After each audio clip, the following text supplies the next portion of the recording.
Kick-ass facts. More haunted places. Woo! Pew, pew, pew, pew. The Carrington Psychiatric Hospital. They're all psychiatric hospitals. It's a trend. New Zealand.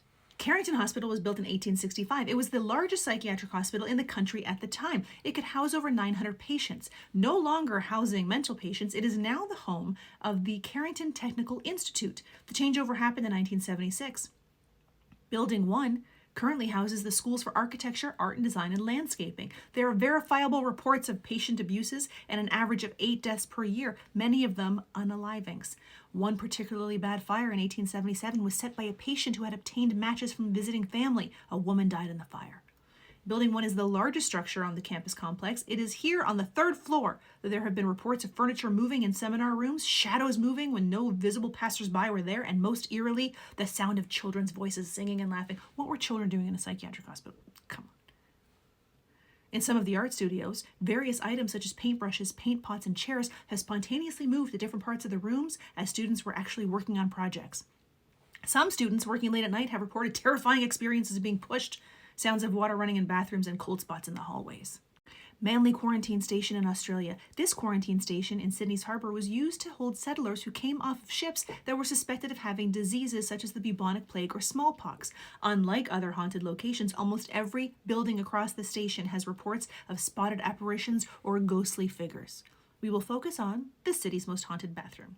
This possessed bathroom is found within the infamous Gravedigger's Cottage. It's so named not because a gravedigger actually lived there, but because it is flanked on 2 sides by the quarantine station cemeteries, and because the apparition of a man in a black cloak and wide-brimmed hat, the uniform of a gravedigger, has been sighted within the house on multiple occasions.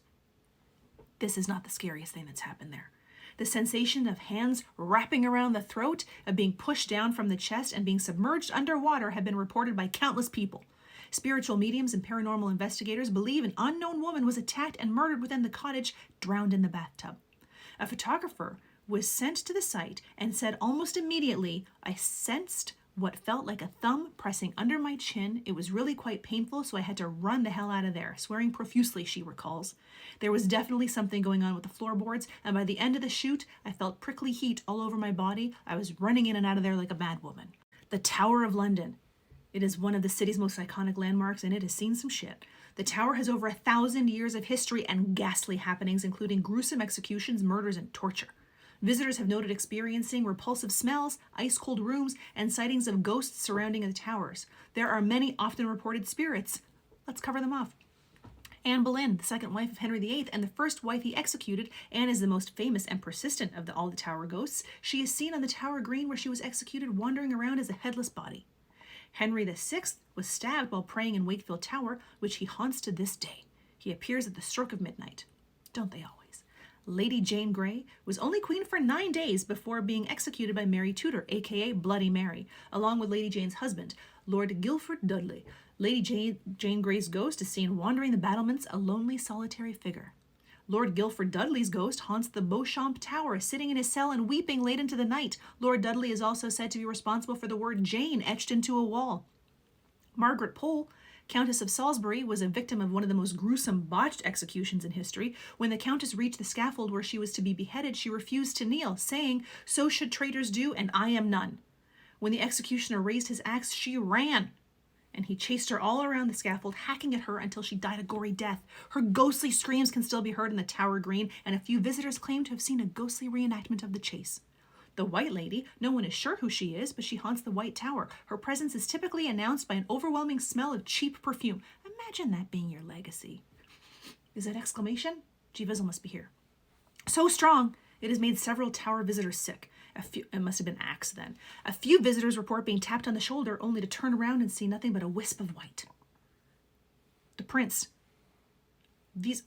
Edward V and Richard, Duke of York. These boy princes were imprisoned in the tower by their uncle and murdered on his order.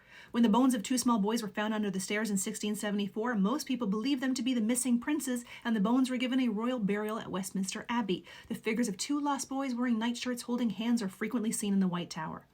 Sir Walter Raleigh was imprisoned in the tower twice, once for a secret marriage and once for treason. Following his execution, his ghost began wandering around the bloody tower where he was imprisoned, as well as along the battlements known as Raleigh's Walk. The Grey Lady, her identity in life is uncertain, but she is a well-known resident of the Queen's house. The Grey Lady will only reveal herself to female visitors. Arbella Stuart. King James I did not give his permission for Arbella to marry William Seymour, nephew of Lady Jane Grey. Enraged at the insult and perceived the marriage as a possible threat to his throne. James I imprisoned Arbella in the Tower. She died there in 1615. Conflicting reports claim she either stopped eating or was murdered. Doesn't matter. She haunts the Queen's house. Guy Fawkes. It is said that you can hear Fawkes' screams and cries from the council chamber in the White Tower, where he was prepared for his execution. And finally, the Smothering Force. Several spectral animals have been heard over the years, including monkeys, lions, horses, but one has actually been seen. A guard at the tower claimed a ghostly bear charged him. Though the guard attempted to bayonet the animal, which kept coming at him, soon the sword went through the animal. The guard was carried senseless to his quarters, where he died 2 days later.